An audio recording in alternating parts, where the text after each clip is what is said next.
ॐ सोमनाथाय नमः। ॐ मल्लिकार्जुनाय नमः।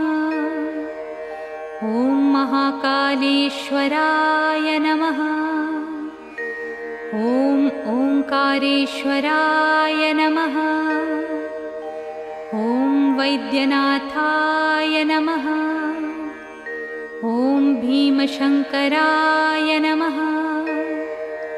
ॐ रामेश्वराय नमः। ॐ नागेश्वराय नमः। ॐ विश्वेश्वराय नमः। ॐ त्र्यंबकेश्वराय नमः। ॐ केदारेश्वराय नमः। ॐ भुस्मेश्वराय नमः।